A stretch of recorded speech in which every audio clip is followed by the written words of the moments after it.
السلام علیکم ورحمت الله وبرکاته.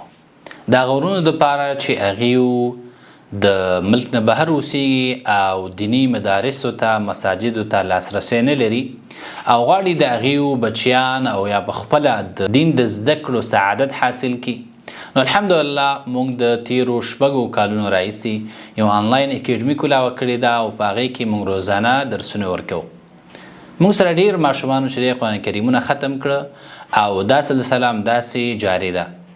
په دې آنلاین اکیډمي کې تاسو کولی شئ د قرآن کریم ناظره، حفظ او تجوید او دغه رنګې نوراني قاعده او د اسلام ابتدایي مسائل، تفسیر، ترجمه او حدیث او سیرت النبی صلی الله علیه وسلم د دې د زده کړو سعادت حاصلولی شئ. که تاسو غواړئ چې ستاسو بچي هم د قرآن کریم د زده کړو سعادت حاصل کی، نو په سکرین باندې چې دا کوم نمبر تاسو ته ښکاري په دې باندې تاسو رابطه کولی شئ او د نور تفصیل لپاره. والسلام علیکم ورحمة الله وبرکاته.